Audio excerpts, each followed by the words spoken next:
Good morning everyone. आज मैं सुबह लाइव थी, अब फिर लाइव हूँ। कल परसों से एक सोशल मीडिया पर वीडियो जो है वो चली हुई है, जिसमें परिमल सर अपनी क्लास में एक बच्चे से बातचीत कर रहे थे और वो बातचीत में उस बच्चे ने जो है थोड़ा सा वो ट्रैक बच्चा भटका हुआ था, पढ़ाई पे उतना काम नहीं कर रहा था और इसीलिए परिमल सर से उसकी बातचीत वो बढ़ गई। और परिमल सर ने पूछा भाई टॉपिक समझ में नहीं आया, काम क्यों नहीं किया, तो वो उसने कुछ उसकी परेशानी थी उसने जो सर को बताई होगी। तो उस बीच में सर ने जो है वो गुस्से में आ गए, क्योंकि पढ़ाई सबसे इंपॉर्टेंट चीज़ है और वो बच्चा अपने ट्रैक से थोड़ा सा, पढ़ाई वाले ट्रैक से थोड़ा सा हट गया था। और अभी हम टीचर्स बैठे हुए थे, बातचीत कर रहे थे, तो बच्चा भी हमारे साथ ही है। तो अभी सुनील सर भी कह रहे थे कि पिछले हफ्ते उन्होंने भी इस बच्चे को समझाया था। देखिए, बच्चा जब गलत रास्ता पकड़ने लगता है ना, ये पढ़ाई के ट्रैक से हटने लगता है, तो टीचर्स नोटिस जरूर करते हैं। अभी सुनील सर ने भी यही कहा कि पिछले हफ्ते ही मैंने इसको समझाया था।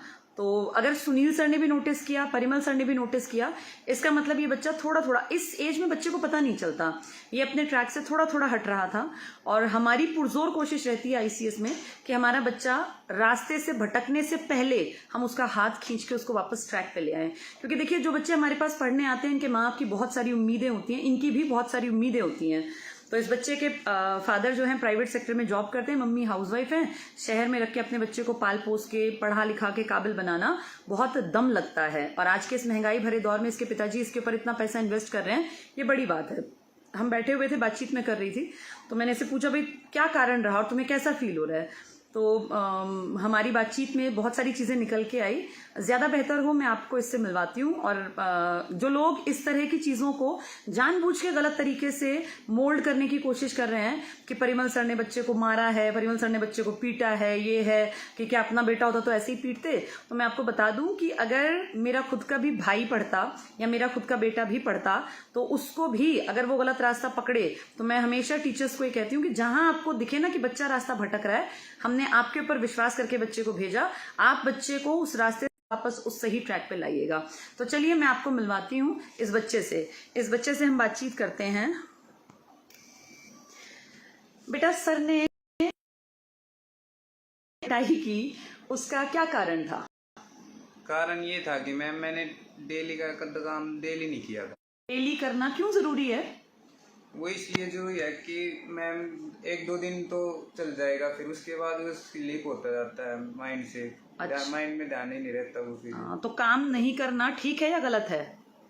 गलत है मैम। गलत है। Yes sir. अब तुम्हें क्या फील होता है, सर ने जो पिटाई की वो गलत की, किसी पुरानी रंजिश के चलते की, या तुम्हें लगता है कि वो सुधारने के लिए की गई? वो सुधारने के लिए की गई थी मैम, ताकि मैं आगे डेली का काम डेली करूँ, जिससे मैं आगे जल्दी से जल्दी नौकरी लग। कुछ लोगों का कहना है कि ऐसे कैसे मारा बच्चे को, और बच्चों को ऐसे पीटना इलीगल है, गलत है। तुम्हें क्या लगता है, पिटाई जो आदमी करता है, चाहे माँ बाप हैं चाहे टीचर, दो ही लोग पीटते हैं बच्चे को, वो किसके लिए पीटते हैं? बच्चे से कोई रंजिशन पिटाई की जाती है या उसके भलाई के चक्कर में?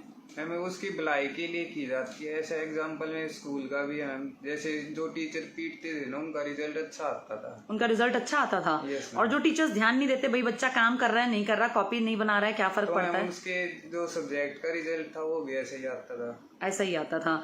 तो तुम कुछ मैसेज देना चाहते हो? कुछ लोग कह रहे हैं कि भाई बच्चे के साथ बहुत दुर्व्यवहार हुआ है, बच्चे के साथ बहुत गलत किया है, क्या मैसेज दोगे? मैम ऐसा कुछ नहीं है। जब भी बच्चा रास्ते से भटकता है तो उसे दिशा दिखानी जरूरी होती है। टीचर्स का कितना योगदान है बच्चे को कामयाब बनाने में? मैम 90% से ज्यादा है टीचर्स का है। तो बेटा अब क्या सोचा है तुमने, अब क्या करोगे तुम, पढ़ाई लिखाई में क्या करोगे? गारंटी बैच में वैसे तुम स्टूडेंट हो, क्या इरादा है तुम्हारा? मेरा इरादा ये है मैम कि डेली का काम डेली करके और अपना पढ़ाई में मन लगा के और आगे जाके मैम फिर मैं नौकरी लग जाऊंगा। नौकरी करोगे? अच्छा, कई लोग कह रहे हैं कि तुम डिप्रेशन में आ जाओगे। नो मैम, डिप्रेशन में आने की कोई जरूरत नहीं है। Yes, अनाथ जो होते हैं ना, चलिए मैं, जो बच्चे अनाथ होते हैं ना, जिनके सिर पे ना माँ बाप होते ना टीचर्स होते, वो लोग होते हैं जिनके ऊपर कोई देखने वाला नहीं होता। जिसके ऊपर अच्छे टीचर्स हैं, जिसके ऊपर अच्छे माँ बाप हैं, वो अपने बच्चे को गलत रास्ता भटकने से पहले उसका हाथ पकड़ के वापस खींच के लाते हैं, और ये टीचर्स की भी जिम्मेदारी है। इसमें इस बच्चे को कोई बुरा नहीं लगा। जो लोग ये हिमायती बनते घूम रहे हैं, ये एक बार जरा एनालाइज करें कि क्या इन्होंने आज तक किसी एक इंसान के जीवन को बेहतर बनाने के लिए कोशिश की है। तो ये बच्चा, अब मैं भगवान से दुआ करूंगी जल्दी ही ये बच्चा अपने ट्रैक पे वापस आ गया, काम रोज कर रहा है अब, और जल्दी ही आईसीएस की घड़ी के साथ यहाँ से सबके सामने दोबारा से लाइव होगा।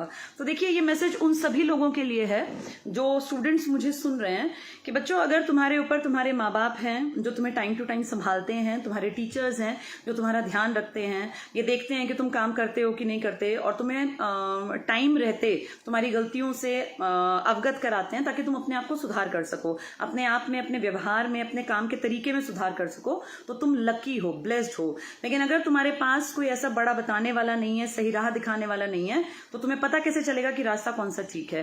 टीचर्स और पेरेंट्स हमेशा बच्चे का भला चाहते हैं, और जब भला चाहते हैं तो कई बार ऐसा होता है जब बच्चा रास्ता गलत चल पड़ता है या सही रास्ते पे नहीं आता या भटक जाता है या काम नहीं करता, तो उस चक्कर में कई बार टीचर्स और पेरेंट्स, हम अपने बच्चों के साथ भी तो कई बार गुस्सा आता है। मेरा खुद का बेटा है, अगर होमवर्क नहीं करता तो मैं भी उसको डांट देती हूँ, पिटाई भी करनी पड़ जाती है, और इसमें कोई मुझे नहीं लगता कि कोई बहुत बड़ी बात है। आप पुराने दौर के टीचर्स को देखें और हम अपने आप को देखें, हमारी भी कितनी बार पिटाई हुई, कितनी बार हमारे टीचर्स भाई डांटते भी थे, कभी कभी डंडों से भी पिटाई कर देते थे। तो क्या फर्क पड़ गया? हर कामयाब आदमी से पूछ के देखिए, वो बहुत ब्लेस्ड होगा जिसको टीचर्स और पेरेंट्स ने टाइम रहते संभाल लिया। नहीं तो अनाथ बच्चों को कोई संभाल नहीं पाता, जिसके माँ बाप नहीं है, जिसके ऊपर टीचर नहीं है, वो बेचारे गलत रास्ता भटक जाते हैं, गलत रास्ता पकड़ लेते हैं, कौन संभालता है? तो अपने आप को ब्लेस्ड फील करना चाहिए अगर टीचर्स की नजर आप पर है, टीचर्स आपके ऊपर ध्यान देते हैं, टीचर्स देखते हैं कि बच्चा नहीं पढ़ रहा और आपके ऊपर ध्यान देके आपको सही रास्ते पे लाने की कोशिश करते हैं। बहुत सारे लोगों की आदत बड़ी खराब होती है, जिनकी कहीं ना कहीं परवरिश में उनको ये सिखाया नहीं गया कि चीजों में हमेशा पॉजिटिविटी ढूंढनी चाहिए। बहुत सारे ऐसे भी लोग हैं नेगेटिविटी से भरे हुए। आईसीएस के पेज पे आप जाके देखेंगे, न जाने कितने ही स्टूडेंट्स हैं जो कामयाबी की मिसाल पेश करके आईसीएस की घड़ी लेकर यहां से गए। अजरुद्दीन, अभी मेरे ख्याल 2-3 दिन पहले एक लड़का आया हुआ था, सिंगल पोस्ट थी उसकी कैटेगरी में, एक पोस्ट, और इस एक पोस्ट पर मैं प्राउड से कहती हूँ आईसीएस का स्टूडेंट था।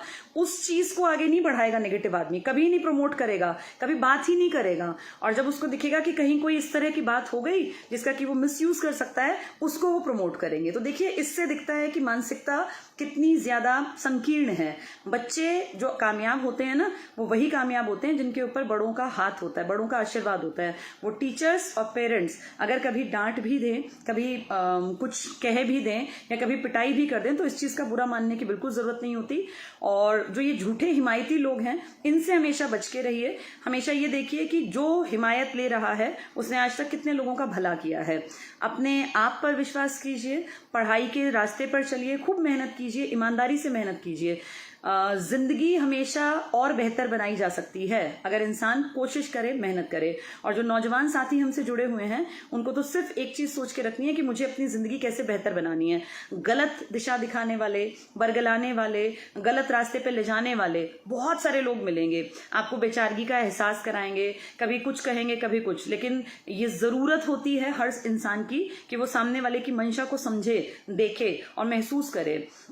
तो ये सभी स्टूडेंट्स से मैं कहूंगी कि अगर आपके ऊपर टीचर्स की नजर है, अगर टीचर्स टाइम टू टाइम आपको टोकते हैं, आपको काम करने के लिए कहते हैं, तो आप अपने आप को ब्लेस्ड फील कीजिए, उनके दिशा निर्देश में काम कीजिए। और आईसीएस में ऐसे ही बहुत सारे बच्चे पढ़ लिख कर, परिमल सर की डांट खा के, एक आधी बार पिटाई करके भी सही रास्ता पकड़ गए। न जाने कितने सारे लड़के आते हैं जो बताते हैं कि कई बार उनको भी काम न करने के चक्कर में सर ने डांटा भी, एक आधे को चांटा भी लगाना पड़ा।